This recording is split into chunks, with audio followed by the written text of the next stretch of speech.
हरेन्मग्रुभ्योन् न हि जीवस्य अक्षिणी पृथक् शिरो बाह्यादिकं विद्यते.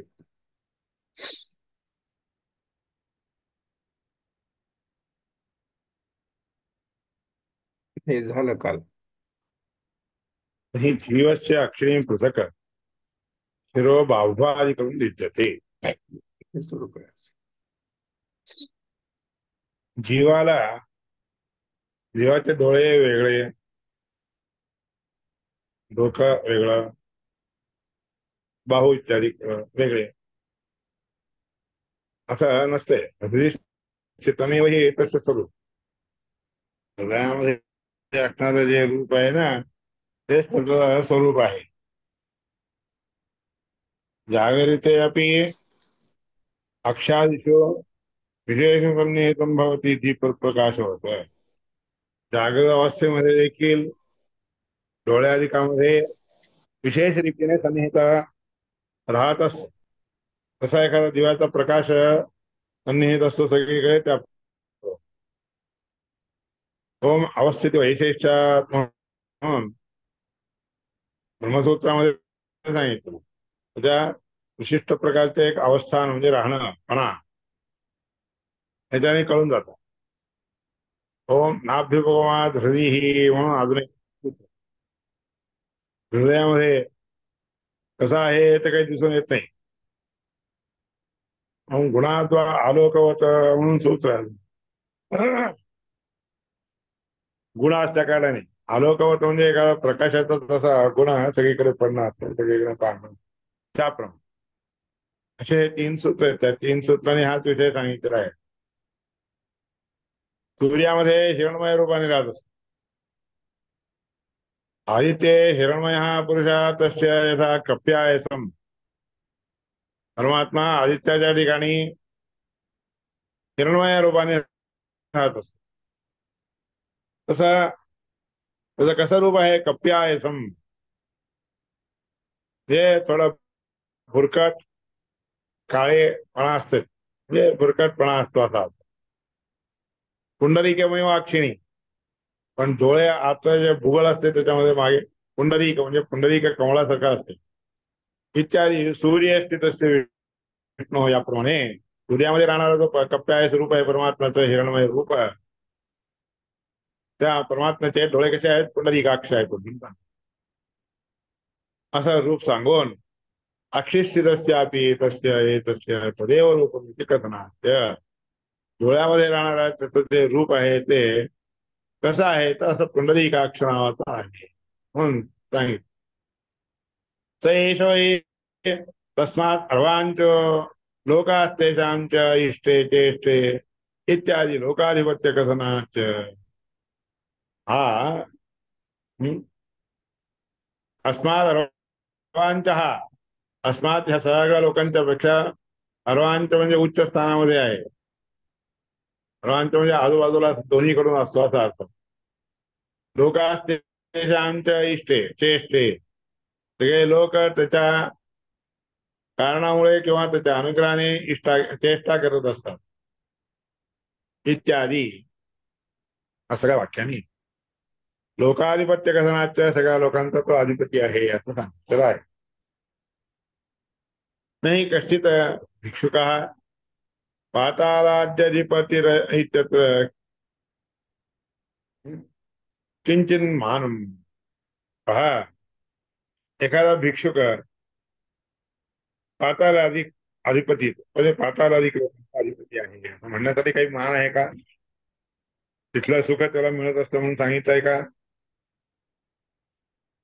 तिथं ह्या ठिकाणी काही प्रमाण नाहीये. न किंचित अत्र मानम, न किंचन मानम, क किंचन मानम झाले, न किंचन मानम करा. तस्मात भगवान एव परमात्मा आहे अहेय कारण. अहेयता त्याला सोडून कोणत्याही गोष्टी करता येत नाही. म्हणून अहम या शब्दाने तो वाच्य आहे.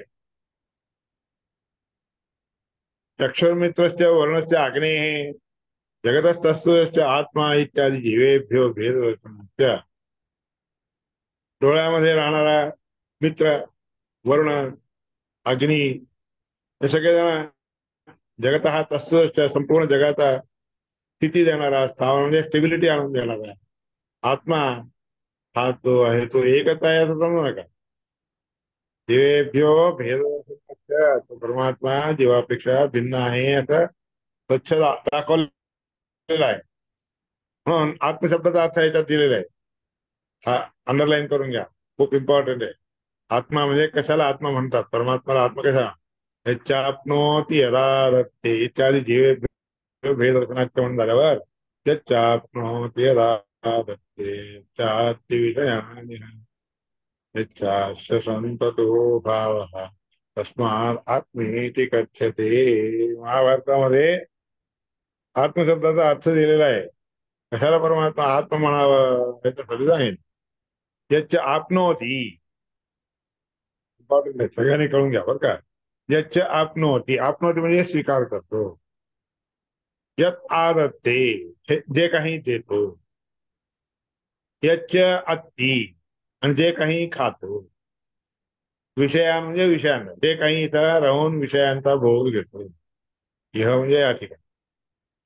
यच्च अस्य संततो भाव, आणि सतत एका रीतीने राहणं पण असल्या कारणाने आत्मा, आत्मा म्हणजे भाव, त्याच्या संततो भाव तस्मात आत्मेति म्हणते कथ्यते. म्हणून या परमात्म्याला आत्मा असं म्हणतात बरं का. त्याच्याप्नोति यदा रक्ते चात्ति विषयानि यच्चाश्च संततो भाव तस्मात आत्मेति कथ्यते. म्हणून महाभारतात आत्मशब्दाचा अर्थ सांगितलेला आहे बरं का. सगळ्यांनी पाठ करून घ्यावा, इम्पॉर्टंट आहे. आत्मा म्हणजे काय म्हणलं तर हे सांगून. देवाप्यस्य रूपस्य देवता अप्येति प्राप्नोति इत्येव अर्थ. देवता हे चापनोती म्हणून आहे की नाही. आपनोती म्हणजे अप्येति, प्राप्नोती, देवता लोकांना देखील स्वीकार करून घेतो. इत्येव अर्थ. अर्थ आपनोती म्हणून याच्या आपनोती शब्दाचा अर्थ असा अर्थ कळत. लयश्च लयश्च देवता स्वपी एती अपि अप्येती, अप्येती म्हणजे लय होतो, मिसळून जातो. लय लय ज्यावेळेस असतो, प्रलय ज्यावेळेस व्हायचा असतो त्यावेळेस सगळ्या देवतांना देखील आपल्यामध्ये घालून घेतो. देवता स्वप्येती अप्येती म्हणजे काय, घालून घेणे, आत घालून. त्याच्या आपनोती यदा दत्ते, आपनोती यदा दत्ते. न च विनाशः पुरुषार्थः, विनाश होऊन जाणे म्हणजे पुरुषार्थ नाहीये. म्हणून मयट शब्दस्य, मयट म्हणून शब्द आहे. भगवत प्राधान्यार्थत्व अंगीकारी. मयट ह्या शब्दाचा अर्थ प्राधान्य. मय, मय म्हणजे काय, प्रचुर, प्रचुर म्हणजे प्रधानतः. भगवत प्राधान्य अर्थत्वात अनंगीकारी. म्हणून सगळे दुसरे लोकांना जसे लय वगैरे इत्यादी होतात तसं भगवंताला होतात असं समजू नका. सगळ्या देवतांना बरोबर घेऊनच अप्येती म्हणजे प्रलय करून घेतो. ल्यप प्रत्यय तिथं अप्येती मध्ये ल्यप प्रत्यय आहे, त्यामुळे लप प्रत्यय असतं तर तसा अर्थ नाही आहे. लप प्रत्यय सगळे मिळून, सगळ्यांना मिळून.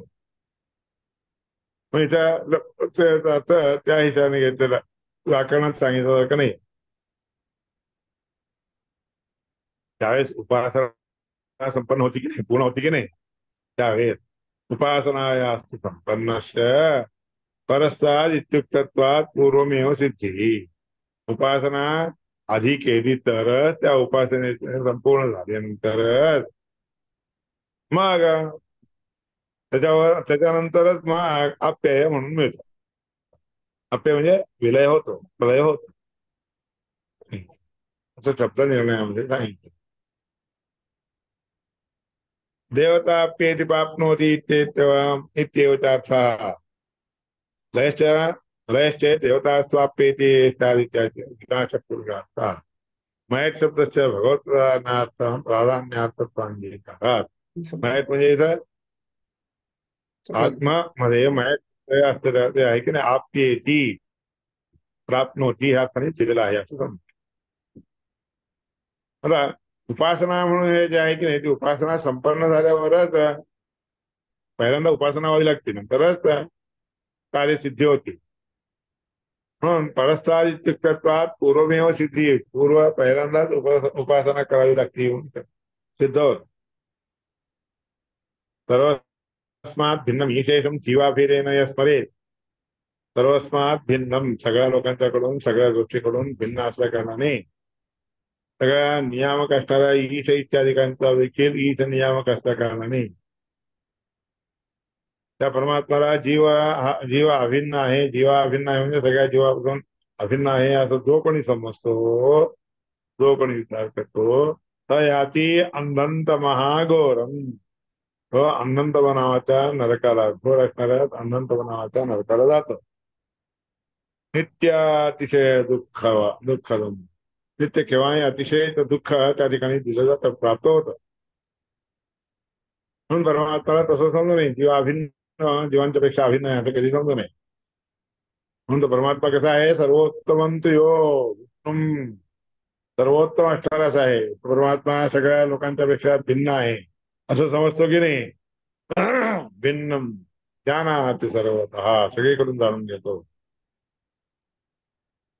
नित्यानंदमसो व्यापी, नित्य आनंद ज्या ठिकाणी प्राप्त होतो अशा लोकांना तो जातो. वासुदेव प्रसाद, वासुदेव परमात्म्याच्या अनुग्रहाने नित्य आनंद देणाऱ्या अशा लोकांना जातो.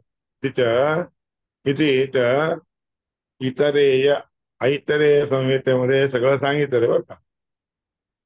आता हा म्हणूनच ऐतरेय संहितेत सांगितलं असल्या कारणाने आता सर्व व्यतिरिक्त सर्वोत्तम सर्वगुण संपूर्ण नारायण इथे धाम, याकरता सगळ्यापासून भिन्न असणारा, सर्वोत्तम असणारा, सर्व गुण संपूर्ण असणारा नारायण हे म्हणून असं सिद्ध होतं.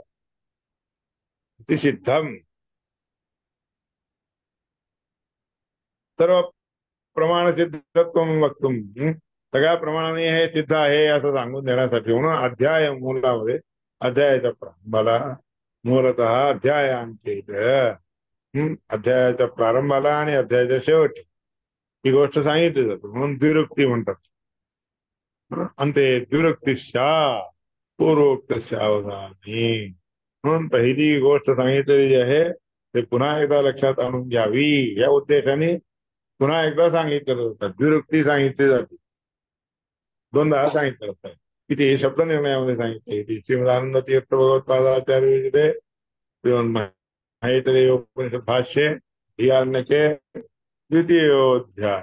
हा, त्याप्रमाणे श्रीमदानंद तीर्थ भगवत्पादाचार्यांनी रचलेल्या मैत्रेय उपनिषद भाष्यातील द्वितीय अध्याय आरण्यकाचे द्वितीय आरण्यकातील दुसरा अध्याय आहे तो. श्रीकृष्ण